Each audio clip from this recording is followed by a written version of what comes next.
omaggio nei 20 anni dalla morte a Max Bill. Mi è sembrato assolutamente doveroso che la persona che dovesse aprire il convegno di quest'anno e che dovesse parlare di Max Bill fosse Arturo Quintavalle. Si può dire che anche questo convegno è nato sull'onda lunga, ma lo dirò dopo, della prima mostra che io ho visto di Max Bill a Parma, appunto organizzata da lui, quando passavo da quelle parti, quando ero all'Università di Trento nel 1976. È uno dei momenti in cui nasce un po' tutta la storia. Quindi sono molto contento di dare la parola a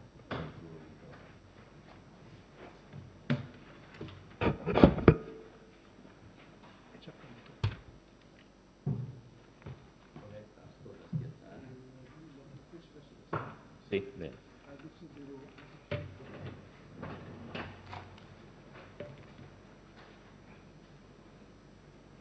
Buongiorno a tutti, mi scuso, leggerò, ma il tempo è quello che è.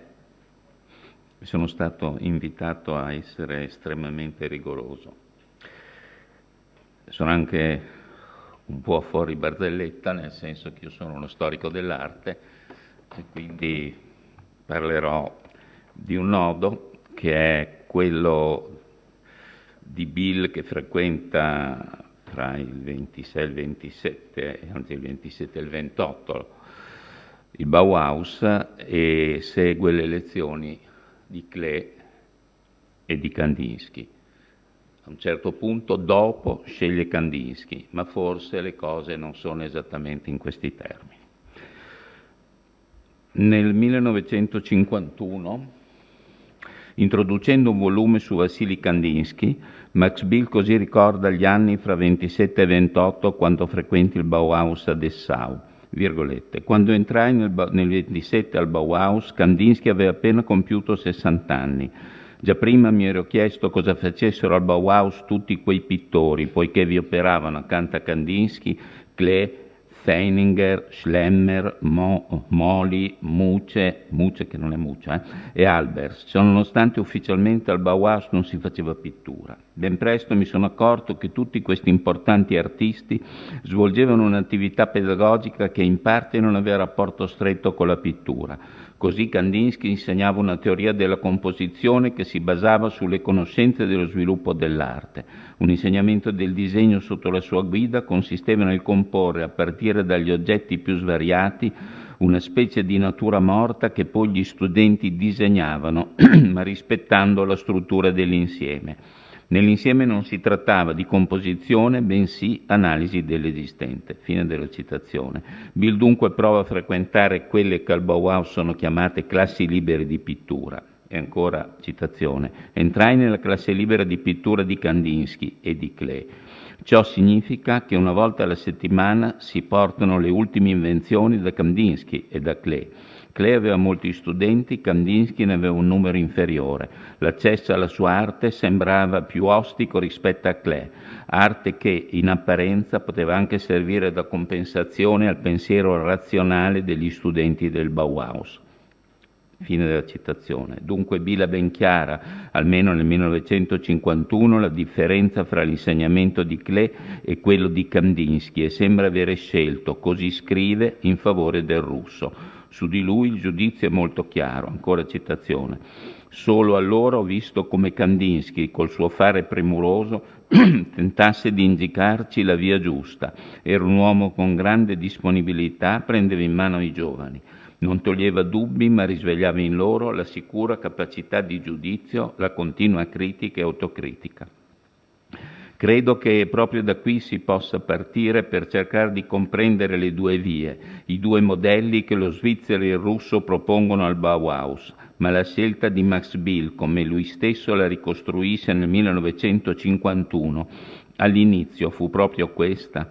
Nella vasta bibliografia su Bill, il problema del rapporto con il Bauhaus viene risolto seguendo l'interpretazione che l'artista ha offerto a posteriori. Quindi l'attenzione per le opere che più riflettono l'interesse per Klee viene messo fra parentesi e in diversi casi di quelle prime ricerche non si fa neppure parola. La mostra di Parma, 1977, invece, fra le oltre 300 opere di scultura, pittura e grafica esposte, i pezzi del tempo di Bill al Bauhaus sono una ventina e tutti analiticamente considerati nel catalogo. Seguono altri 40 pezzi del periodo fino agli anni 30.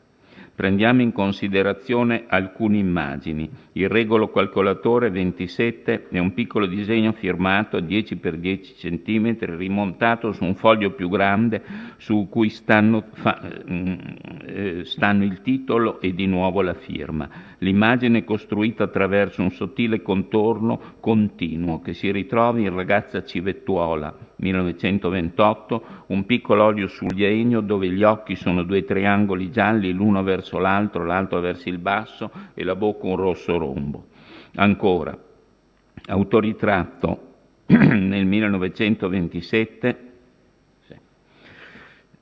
se lo si confronta con un inchiostro dell'anno precedente, fa capire il passaggio, chiaro anche in un olio su tela, in un acquaforte. Il pittore passa dalla rappresentazione realistica, vagamente post-cesaniana della pittura a olio, dalla riduzione al contorno degli altri due ritratti, dove la fisionomia è sempre molto caratterizzata, a un'immagine che è lontana da tutto questo.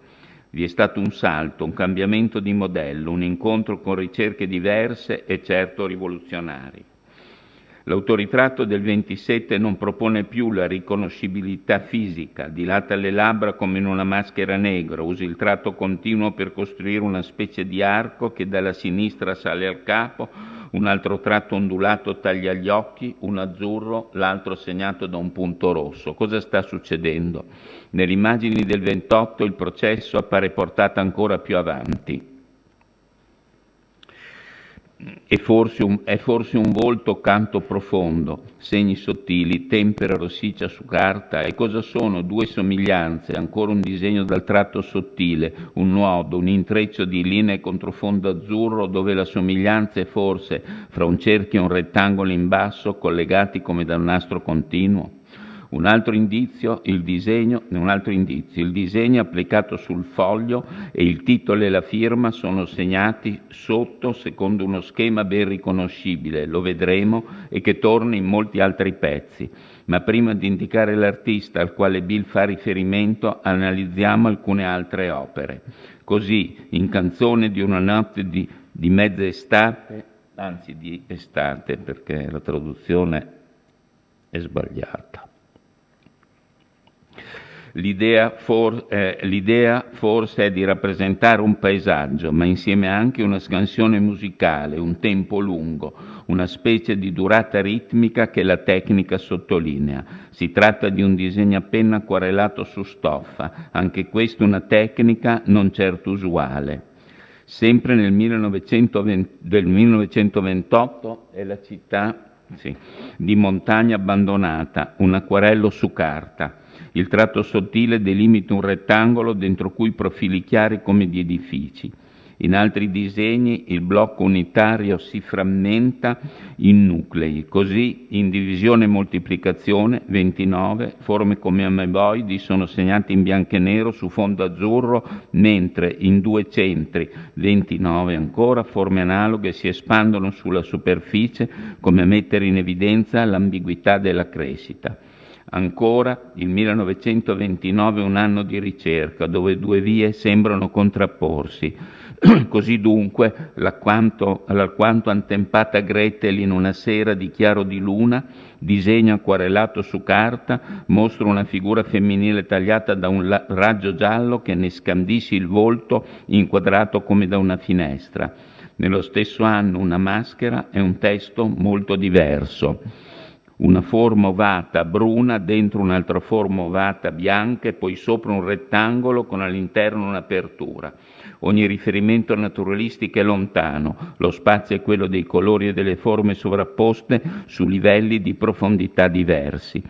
Per avere conferma di questa duplice ricerca di Bill, vediamo Composizione spaziale numero 9, 1928, dove domina ormai una diversa visione. Per brevità non ho fatto i confronti sono con Klee e con Kandinsky strada facendo. Il modo di disegnare, la tecnica dell'acquarello su carta, ma anche su tela, persino il modo di firmare e apporre il titolo alle opere con un numero progressivo che corrisponde alla sequenza dell'anno, vengono a Bill da Paul Klee, ma è la visione del mondo, il senso stesso e la funzione della pittura dell'artista di Berna che devono aver colpito Max Bill. Klee ha, prima del periodo Bauhaus, una lunga storia che a suo tempo ha provato a ricostruire e che qui non conviene riprendere. Semmai serve cercare di capire che cosa l'artista dipingeva o che cosa poteva mostrare ai giovani allievi che frequentavano a Dessau i suoi corsi. Alcune sue opere sembrano in questa direzione indicative. Volto-fiore stratifica i contorni e riduce le forme, il volto diventa una corolla, il movimento indicato dalle frecce, le figure si moltiplicano e sono un segno ambiguo tra l'umano e il naturale. Sempre considerando il tema del ritratto, ecco Teatro di marionette 1923, dove è chiara la complessità del linguaggio kleiano. Al centro la figura una bambina, il corpo un triangolo con sopra un cuore, il volto un semicerchio, tondi neri 2 occhi. In basso a sinistra una bambola, a destra un animale, il sole in alto, un campanile con una stella, elementi forse vegetali in basso, il tutto contro un fondo blu scuro. Notte come sogno, un teatro di marionette dove cresce un fiore. Ancora un altro pezzo del 1923, L'uomo l'arma, l'uomo che piange, mette bene in evidenza il modo di costruire il racconto di Klee, contorni che non delineano il volto ma ne sottolineano l'intreccio degli occhi socchiusi, del naso, della bocca, attorno lo spazio incerto, sotto, nel petto dell'uomo, un cuore o forse un seme che sta nascendo. Infine Clown, 1929, mostra bene come Klee rende schematici i volti. L'ovale è un zigzag che include anche il naso, contrappunto di colori, il rosso e il verde, contorni che seguono un sottile disegno, materia che assume grande evidenza. Se ripensiamo alla serie dei ritratti di Max Bill, quelli che abbiamo visto, il nesso, il rapporto appare ben evidente, non certo soltanto formale. Restano da analizzare ancora i paesaggi, l'idea della città, la dimensione dello spazio e quella del naturale. Vediamo dunque alcune opere di Klee fra le tante che si potrebbero mettere a confronto. La città è per Klee un luogo di misura, insieme di sviluppo, una città che cresce, si trasforma oppure anche che è minacciata. Così ad esempio Architettura 1923, dove la struttura dei tetti delle case si appiattisce in un caleidoscopio di quadrati dove dominano i toni bassi, salvo i gialli delle luci notturne e di bianchi. Klee torna molte volte sulla città, come in Un foglio del libro delle città 1928, dove le case sono ridotte a segni, sovrapposizione di strati, ritmo di edifici inframmezzati da alberi. La città è sotto un alto sole, ma la città è anche profilo lontano, come in Città, e qui il confronto con Bill è evidente, ma la città è anche un profilo lontano, come in Città su 2 colline, che somiglia a pezzi di Bill, quali Canzone di una notte di estate oppure La città di montagna abbandonata che avete visto prima. Un'altra fonte per la ricerca di Bill resta l'idea di natura di Paul Klee, la separazione fra forme diverse, il loro ritrovarsi su un piano che resta uno spazio sempre ambiguo, come in Tempi delle piante,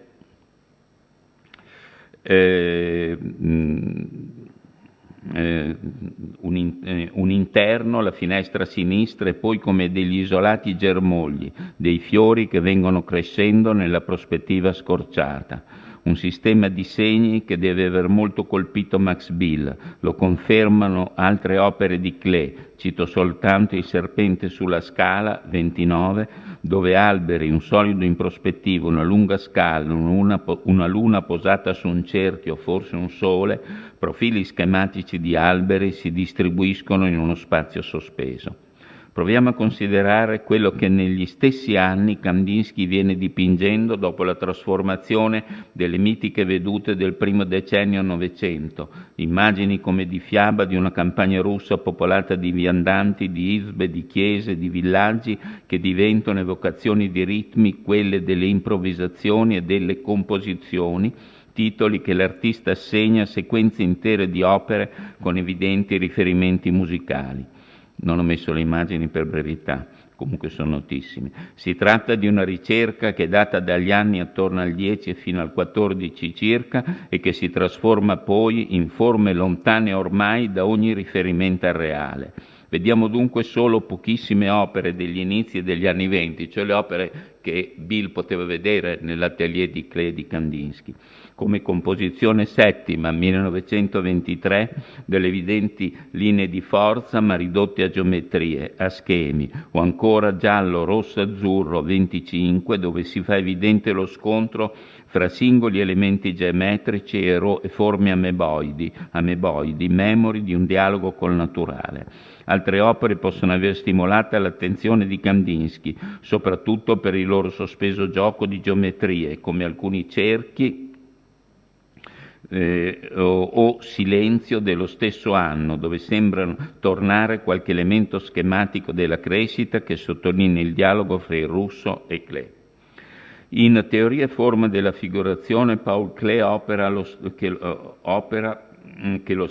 che lo stesso Max Bill definisce importante nell'appendice all'edizione di punta e linea superficie di Kandinsky. Leggiamo sotto il titolo Via allo studio della natura quello che Klee stesso propone per legare l'artista all'uomo al mondo del naturale, virgolette. Il dialogo con la natura resta per l'artista conditio sine qua non.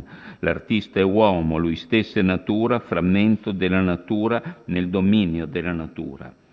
E poi ancora, l'artista d'oggi è qualcosa di più di una perfezionata macchina fotografica, è più complesso, più ricco, più esteso. Egli è creatura terrestre insieme creatura nell'ambito del tutto, creatura vivente su un astro fra gli astri. Un po' alla volta tutto questo arriva ad esprimersi e nell'interpretazione dell'oggetto naturale si inserisce una tendenza alla totalità, per cui subito si instaura un'interpretazione più vasta dell'oggetto in sé. Chiuse le virgolette. Klee nel 1920 aveva pubblicato La confessione creatrice, dove fra l'altro si legge: l'arte non ripete le cose visibili ma rende visibile. L'essenza della grafica induce spesso giustamente all'astrazione. Nella grafica albergano i fantasmi e le fiabe dell'immaginazione e nello stesso tempo si rivelano con grande precisione questi fantasmi, queste fiabe. Ecco dunque, parla poi di dar vita alle forme degli oggetti, parla delle energie lineari, e quindi ecco dunque delle precise indicazioni per leggere le immagini kleiane, ma anche per far comprendere il loro fascino sui giovani che attendono ai suoi corsi al Bauhaus. Bill certo deve aver letto e meditato sullo spirituale nell'arte di Vassili Kandinsky, pubblicato nel 1912, scritto nel 10 però, dove l'artista è una figura che attinge a sublimi verità, quelle della teosofia, quelle che la teosofia suggerisce. Kandinsky infatti cita la Blavatsky e Nietzsche, e che la musica a sua volta attinge. Il russo, cioè Kandinsky, cita Debussy, Mussorgsky, Scriabin, tutti legati alla creazione delle immagini, e da ultimo Arnold Schoenberg, il solo che, virgolette di Kandinsky, procede oggi rinunziando completamente a quanto è comunemente considerato bello. Virgolette chiuse. Dunque la musica è un'arte astratta e la pittura deve seguire quella strada. Virgolette ancora Kandinsky. La pittura è ancora oggi legata quasi completamente alle forme naturali, forme tratte dalla natura, e il suo compito oggi è vagliare le sue forze e i suoi mezzi, imparare a conoscerli, come la musica fa già da gran tempo, e provare a impiegare questi mezzi e queste forme in modo puramente pittorico a fini creativi. Chiuse le virgolette. Dopo un'analisi dei colori, dei loro rapporti e del loro peso e significato, alla fine Kandinsky propone un parallelismo fra pittura e musica, distinguendo composizione semplice o melodica, complessa o sinfonica, e ancora distingue opere che dialogano direttamente con la natura esteriore, che definisce impressioni, quindi processi interiori che chiama improvvisazioni, infine più articolate espressioni che chiama composizioni. Insomma, ritroviamo qui la riflessione teorica a monte del processo di allontanamento del naturale, della ricerca pittorica di Kandinsky, cui ho già fatto cenno e che si data, ripeto, negli anni fra il 1910 e il 14 circa. Ma al tempo in cui Bill arriva al Bauhaus, Kandinsky ha appena pubblicato nel 1926 Punktlinien und Flagge, puntoline superficie, anzi sarebbe puntoline sul piano, la traduzione giusta, che vuole essere una vera e propria grammatica della scrittura pittorica partendo dal punto e dalla linea, individuandone i possibili movimenti, i contrappunti, i nessi compositivi, una strada dunque che corrisponde alle opere che prima si sono esaminate. Intendo dire quelle dagli anni '20 in poi dove i riferimenti al naturale sono scomparsi. Il libro avrà un enorme successo e nella sua schematica analisi dei singoli elementi e del loro modo di comporli sarà importante per molti, da noi certo per una generazione di grafici artisti, a cominciare da Bruno Munari. E Max Bill? Torniamo a Composizione spaziale numero 9, che era l'ultima della serie di Bill, dove le forme geometriche sembrano dominare la scena e si disegnano piani diversi in uno spazio complesso. Così anche in Variazioni, 1934. Opera dal titolo musicalmente significativo, Bill propone forme geometriche come ritagliate e simmetriche che si giustappongono. In costruzione 34 l'inserimento dei due quadrati, uno attraversato da un asse che porta al foro centrale, suggerisce stabilità, mentre il movimento è essere rappresentato in costruzione in due parti.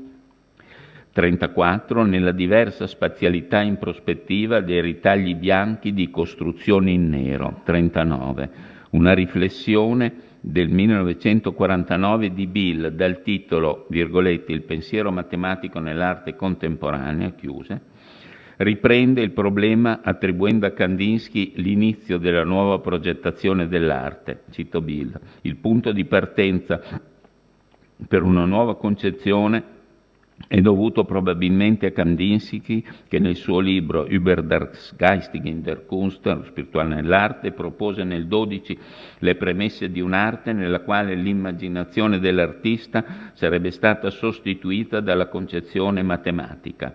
Se cerchiamo il soggetto di un quadro di Cleo o di una scultura di Brancusi, ritroviamo delle reminiscenze del mondo reale. In Kandinsky ci troviamo di fronte a fatti e oggetti che non hanno in nessun modo degli equivalenti nella vita quotidiana, ma che assumono forse un senso in un mondo che ci è sconosciuto.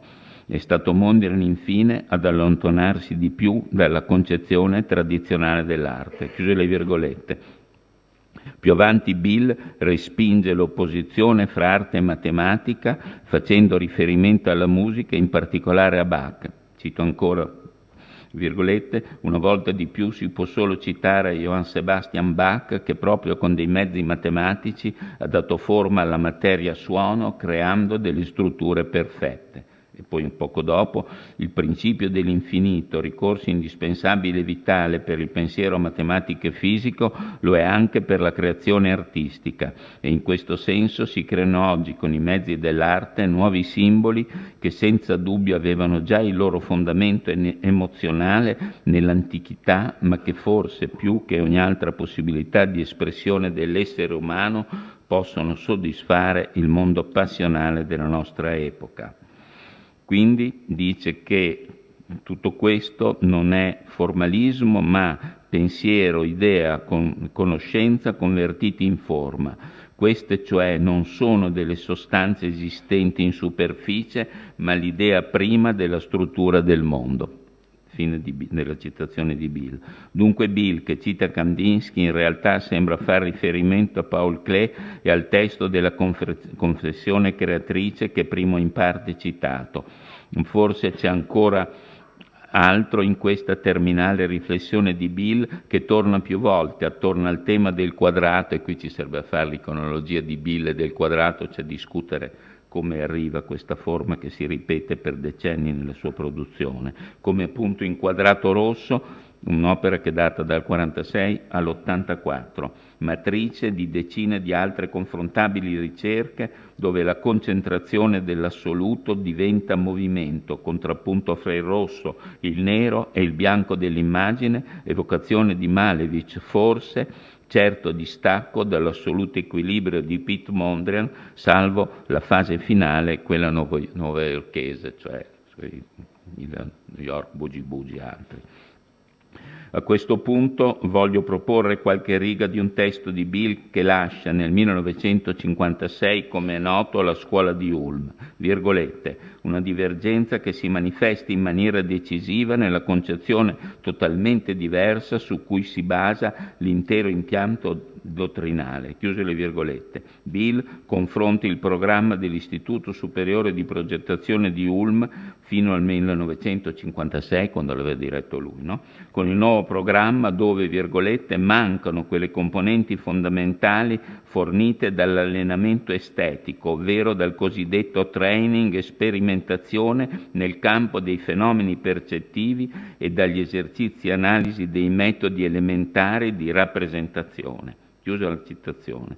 La polemica con Tomás Maldonado è esplicita, Bill afferma ancora solo là dunque dove prende coscienza della propria esistenza in quanto essere umano, l'uomo diventa capace non solo di rendere tecnico il suo ambiente, addirittura si trova nelle condizioni di poter effettivamente dare forma al proprio ambiente. Per farlo occorrono competenze estetiche, le arti, l'integrazione delle arti medesime nella vita quotidiana. E a questo proposito Bill cita Gropius, una frase: la libertà dell'artista è una medicina contro l'ipermeccanizzazione che ci sta assediando. Chiuse le virgolette della citazione di Gropius. La polemica è dunque esplicita contro la nuova scuola di Ulm, accusata di veteromarxismo. Ulm, insomma, fa pensare alle contrapposizioni polemiche dell'ultima fase del Bauhaus, quella diretta da Hannes Meyer. Bill negli anni 30 compie esperienze diverse. In Rilievo ondulato, 1931-32, mostra di dialogare con Jean Arp, del quale ritroviamo le forme organiche, i diversi livelli, le sgomature, ma anche col surrealismo, come in Scultura lunga 33 o ancora come in Scultura nera 34, che suggerisce anche un'attenzione per Giacometti. Bill ora viene ripensando la propria storia e forse attraverso le sculture e i dipinti, caratterizzati dall'intensa qualità dell'immagine, opere da considerare come stimoli alla contemplazione alla lunga durata, sembra voler ritrovare Bill la funzione dell'artista, quel mediatore fra cielo e terra che Paul Klee aveva teorizzato e che Kandinsky aveva collegato all'assolutezza della musica nel suo Lo spirituale nell'arte. A questo punto forse non resta che tornare su quelle opere del periodo giovanile, quelle che abbiamo visto naturalmente, in genere così poco considerate o considerate solo come premessa per ulteriori ricerche e che invece mostrano bene le due vie che stavano di fronte a Bill al suo arrivo al Bauhaus, la strada della ricerca dell'assoluto nel mondo del naturale di Klee e quella di un'articolata organizzazione delle forme ridotte a schemi grafici come in punto linea sul piano di Kandinsky. In realtà, anche nell'ultimo periodo emerge dai saggi di Bill qualche ulteriore indicazione in questo senso, utile questa indicazione per chi volesse ridurre a schema matematico la sua ricerca. Infatti, in un testo del 1978, Bill precisa: «Oggi so che la matematica è solo uno dei metodi possibili, un utile ausilio per mezzo del quale le idee possono assumere una forma visibile, approdano a quella che io definisco arte concreta». Fine della citazione. E aggiunge sulla funzione dell'arte: Proseguendo il discorso che segnava la distanza rispetto alla scuola di Ulm e a Tomás Maldonado, virgolette, mentre i problemi della costruzione, quelli progettuali legati all'oggetto, all'educazione e alle scelte politiche, devono essere risolti sulla base delle loro complesse funzioni, invece la funzione delle opere pittoriche plastiche rimane univoca. La loro utilizzabilità sta nella praticabilità intellettuale.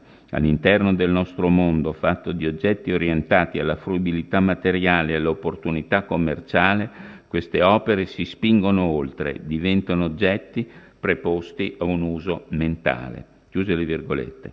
Klee definiva, ripeto, l'artista come mediatore fra il mondo del naturale e il cielo. Kandinsky l'arte creatrice di armonia come la musica. Insomma, le opere dalle quali ho iniziato, le opere degli anni del Bauhaus che segnano l'attenzione di Max Bill, soprattutto per Paul Klee, assumono un peso diverso alla luce dell'interpretazione che egli stesso dà dell'arte.